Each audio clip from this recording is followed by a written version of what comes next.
Hi, welcome to our channel of IGNOU Audiobooks, Indira Gandhi National Open University, School of Law, SOL, Certificate in Anti-Human Trafficking, CAHT. BLE 033 Rehabilitation and Prevention. Block 1 Rehabilitation. Unit 3 Restoration and Repatriation. 3.1 Introduction. The end goal for any rescue is effective social reintegration. All processes, activities and interventions by any stakeholder are geared towards empowering the victim to live a normal life in a mainstream society. Hence, any institutional or non-institutional mechanism for rehabilitation has an element of closure, following which the victim, now a survivor, moves towards a mainstreamed life. Restoration and repatriation are two interventions that look at the possibility of a family reunion. 3.2 Objectives. After going through the unit, you should be able to discuss the meaning of social reintegration. Describe the process of restoration and repatriation. Analyze some good practices related to restoration and repatriation. Discuss the challenges in restoration and repatriation. 3.3 Social reintegration. As mentioned earlier, social reintegration is the end goal for all anti-trafficking efforts. Whether it is the police, GO, or the judiciary, the aim to remove a person from places of exploitation is to ensure that they have a dignified life in the mainstreamed world. For many years, most stakeholders did not understand the importance of rehabilitation measures and its role in effective social reintegration. Subsequently, most victims were just removed from exploitative situations and sent back home. These efforts did not take into consideration the fact that victims are subjected to a lot of torture and trauma, which leaves irreversible scars in their minds, and that such victims require safe space to heal before they reintegrated. Consequently, most victims ended up being re-trafficked as they could not deal with either the social stigma and prejudices or the internal damages they were subjected to. Social reintegration therefore should be undertaken only after adequate rehabilitation measures have been put in place. Restoration and repatriation are two such activities that open the way for social reintegration. There are many components that should be put in place before the victims are taken back to their families. Victim is psychologically healed and is equipped to deal with herself. Victim has gained skills that will assist her in getting gainful employment which is dignified. There is no risk of traffickers harming the victim or their families. Victim is able to deal with social stigma and prejudices. Victim is confident to start a new life. Thus, social reintegration can start only after certain measures are put in place and will require constant monitoring as a part of continuum of care to ensure that the victim is not forced into a situation of vulnerability. 3.4 Restoration and repatriation.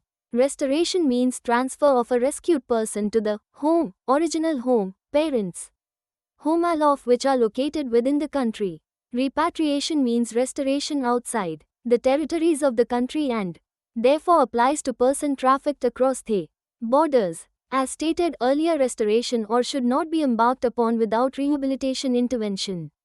As restoration is within the country, there is usually no complications regarding the procedure. But repatriation is complicated as it involves foreign nationals. Between the SAARC nations, the SAARC Convention on Trafficking is the guiding document that outlines on how a foreign victim should be treated. But very few countries have bilateral or multilateral agreements that will ensure speedy repatriation between the countries. Some procedures, both ad hoc and institutional, that have been adopted to repatriate victims are 1. Pushback system. This is the method in which the law enforcement official brings the foreign person to the border and push the person across the border. The logic is that the foreigner has no claim to be within the territory of the country and therefore pushed back to his native country. In fact, this arrangement, though much in practice, is fraught with serious consequences, especially because the person who is pushed back becomes prey to several human predators and can trafficked. 2. Handing over to NGO. This is an ad hoc, but human rights-oriented arrangement. The law enforcement agencies along with the GO or the GO themselves undertake this task. The trafficked person is brought to the border and handed over to the GO across the border. For record, this may be called pushback, but in reality, it differs from pushback as the NGOs take care of the transferred person to ensure that no re-trafficking takes place. 3. Institutionalized repatriation. This is a type of repatriation where foreign ministries of countries are involved. The transfer is undertaken after clearance is obtained from the respective country. The officials of the country concerned visit the place where the victim is lodged and take charge. It is also possible that the host country officials escort the victim to the native country. However, there is a pre-requirement that the two countries concerned need to have a valid arrangements for transfer in the form Mutual Legal Assistance Treaty, MLAT, or Extradition Treaty, or any other relevant protocol, treaty, agreement, understanding for such transfers. These processes call for involvement of different agencies of government and are, therefore, time-consuming. For victims belonging to Bangladesh and Nepal, some procedures have been evolved over the period of time with the active involvement of NGOs. Some states like Maharashtra and West Bengal have even passed state-level resolutions regarding the same. A sample of one such order is as follows: Maharashtra Module for Cross-Border Repatriation to Bangladesh, establishment of state-level task force. Government of Maharashtra. GR No Rep 2008, County Route 31, Desk 03. Department of Women and Child Development. Mantralay, Mumbai-32. Date, the 11th of September 2008. Preamble. Thousands of women and children are trafficked every year between India and Bangladesh and are forced into labor situations and/or commercial sexual exploitation. In India, the state of Maharashtra in general and Mumbai in particular serves as one of the destination sites for them to be forced into commercial sexual exploitation. The process related to rescue, repatriation, rehabilitation and integration (RRRI) of the victims of commercial sexual exploitation is very complicated and challenging. To overcome the various hurdles and to expedite the process of repatriation and integration of rescued minor, the Asia Regional Office of UNICEF has organized bilateral discussions of GOI and People's Republic of Bangladesh and have come up with a joint plan of action, JPOA. The main objective of JPOA is to expedite safe repartition of children with their family and to ensure their safety during their interim care with the government and GO stakeholders. As agreed in JPOA, establishment of a state-level task force and formation of Standard Operating Procedure, SOP, for RRRI was under consideration of Government of Maharashtra. After repatriating 22 rescued Bangladeshi girls to Bangladesh on the 21st of April 2008, the GOM has standardized the procedure for RRRI. Government Resolution 1. The Government of Maharashtra has already set up the State-Level Advisory Committee under the chairmanship of Additional Chief Secretary, Home Department, which will monitor the RRRI process. For accelerating the SOP, the operation level task force is formed as follows: 1. Secretary, DWCD, GOM Chairperson. 2. DY Secretary, Child Protection, DWCD Member. 3. DY Commissioner, Assistant Commissioner, WCD Member. Commissionerate, Pune. 4. Senior Inspector, 1 Branch, Commissioner of Police Mumbai Member. 5. Superintendent, Probation Officer dealing with case in YT. 6. NGOs assisting the RRRI process in YT. 7. OST, Resource Center for Child Protection. DWCD Member. Secretary. 2. The State Task Force will meet as and when required with a very short notice. The State Task Force shall work out the plan of repatriation by following the SOP. The State Task Force shall submit its report to the SLAC from time to time and make suggestions, if any, to improve on the SOP. 3. The Resource Center for Child Protection, situated at Donor, shall work as a secretariat of State Task Force and perform the following tasks. A. Liaison with stakeholders of the RRRI process to facilitate and expedite.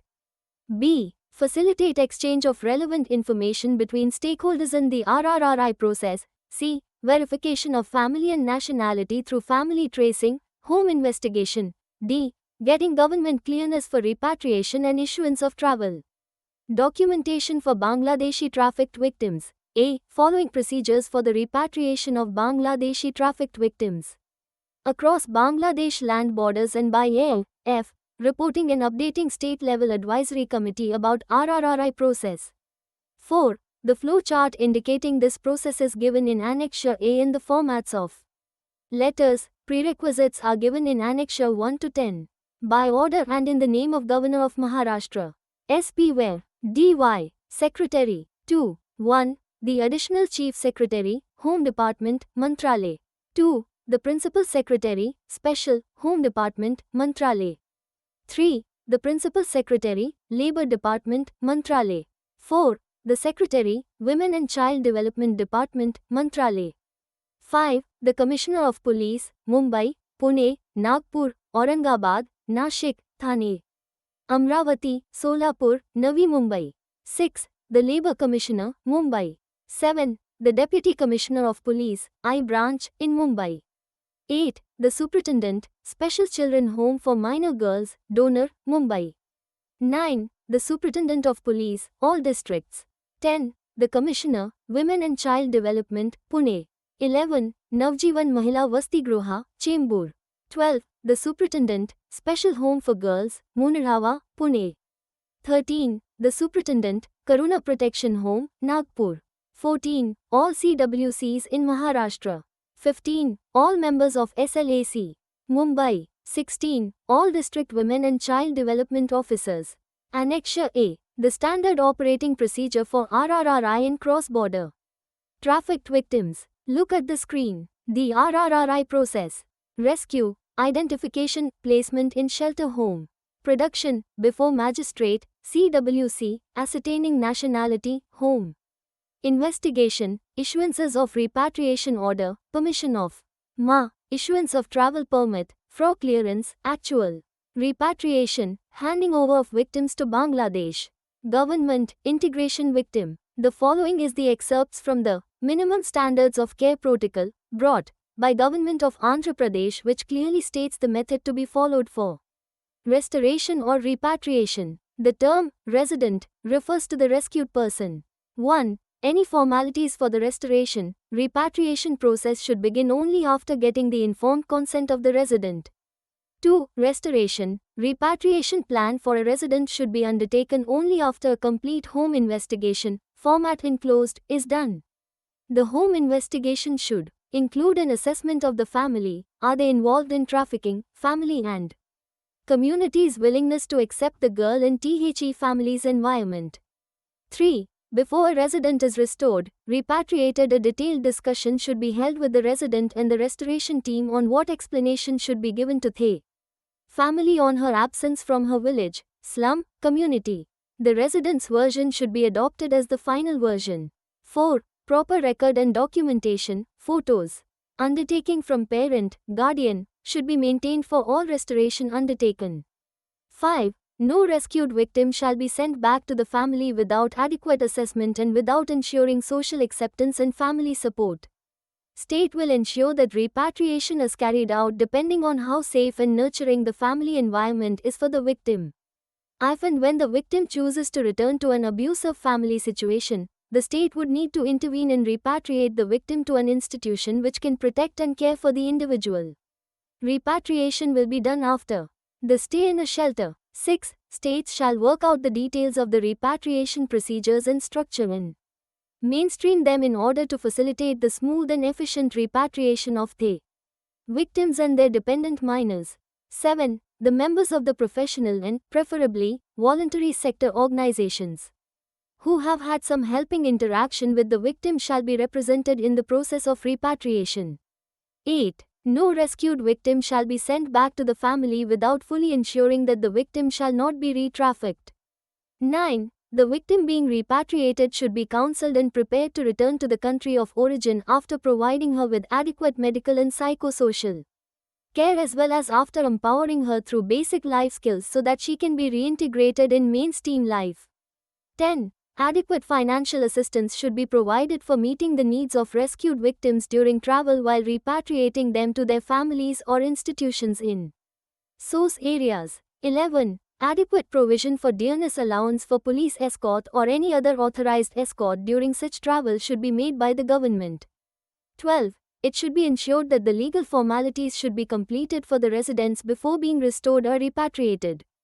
It is important to understand that any restoration or repatriation should be preceded with a home investigation or a home safety assessment which should be done in collaboration with a NGO in the home state, country, any decision to restore or repatriate a trafficked person should depend on this report, as this will be the primary basis to ensure safety and protection to the victim even after being reintegrated. Some common dimensions of a home safety assessment or home investigation are as follows. Look at the screen. A home investigation, home safety assessment will also give some preliminary idea whether the rescued person will be accepted back by the community. Most of the times, if done correctly, it can also reveal the risk factors awaiting a victim if restored, repatriated.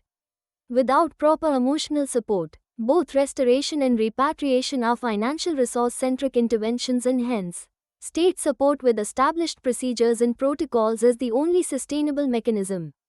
Budgetary allocation needs to be made by both sending and receiving country to support the costs of travel of the victim with escorts. Many of the times when a victim is from a far country from the destination country, the costs of travel itself may be way high. Hence, governments across the world should first of all accept that the crime of trafficking happens from their respective countries and consequently demonstrate their intention to fight it by allocating appropriate budgets for rescue, rehabilitation, restoration and repatriation. 3.5 Best practices. Across the country, there have been many experiments to ensure that a victim, survivor, is restored or repatriated safely her family.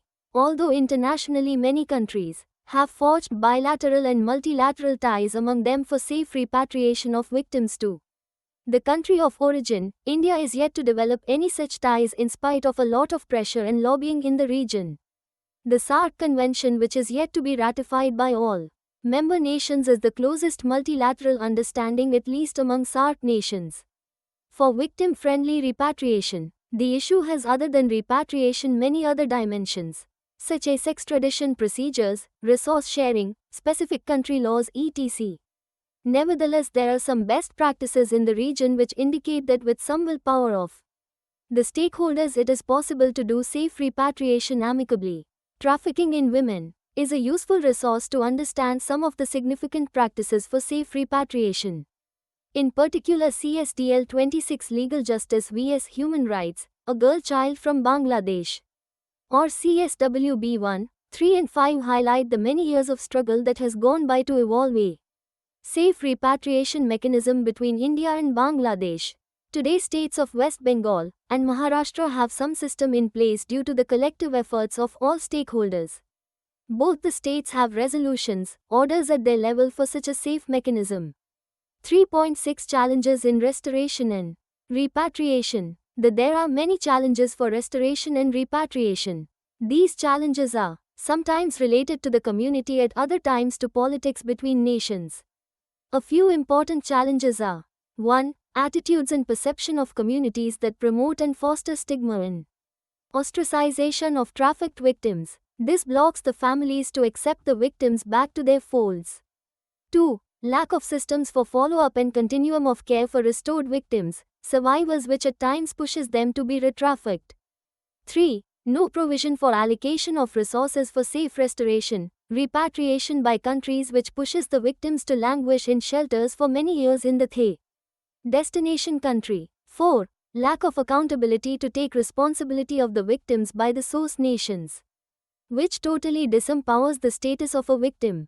5. Lack of bilateral or multilateral treaties between nations to ensure safe repatriation, which indicates poor interest of the governments of these nations to acknowledge the crime of trafficking. 3.7 Summary. Restoration is within the country and repatriation is between countries. There are no systems in place either within the country or cross-border for safe restoration, repatriation, but over the period of time some ad hoc mechanisms have evolved between nations such as Bangladesh, Nepal and India. The states like Maharashtra and West Bengal, which are also destination for Bangladeshi nations, the respective state governments have put some mechanism in place for safe repatriation. There are many challenges for restoration and repatriation, ranging from social ostracization to lack of political will. Thank you for watching. We will see you in the next video with the next chapter.